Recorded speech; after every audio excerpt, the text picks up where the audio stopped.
Hi everyone. मैंने पुरानी videos और रील्स में इसी चैनल में भारतीय संविधान में वर्णित अनुच्छेद 12 से 35 तक मौलिक अधिकारों के बारे में बात किया है। मौलिक अधिकार नागरिकों और गैर नागरिकों दोनों को प्राप्त है।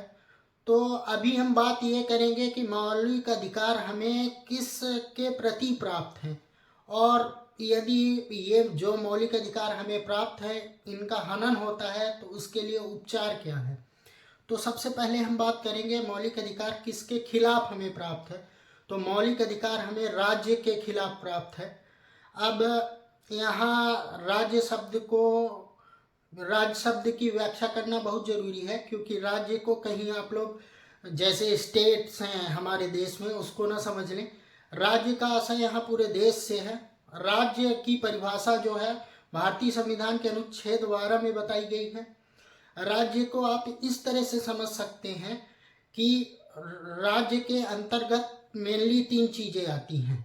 अपनी एक भौगोलिक संरचना होती है, मतलब एक सीमित क्षेत्र होता है। दूसरा जो है अपनी संप्रभुता होनी चाहिए। तीसरा, राज्य में लोग होने अनिवार्य हैं। जनता से ही राज्य का निर्माण होता है। तो यहाँ पे दूसरा वर्ड आया संप्रभुता। संप्रभुता का मतलब क्या है? संप्रभुता से आशय है वह देश जो अपने नियम कानून बनाने में उसको नागरिकों के प्रति बाध्य करने में सक्षम हो, वह कहलाता है संप्रभु राज्य।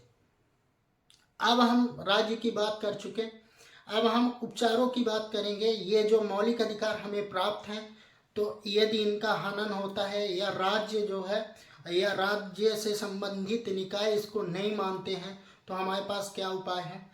तो इसके लिए इसी मौलिक अधिकार के क्रम में ही अनुच्छेद 32 के तहत उच्चतम न्यायालय मतलब सुप्रीम कोर्ट में जा सकते हैं और डायरेक्ट रिट दायर कर सकते हैं कि हमारा ये फला फला मौलिक अधिकारों का हनन हुआ है।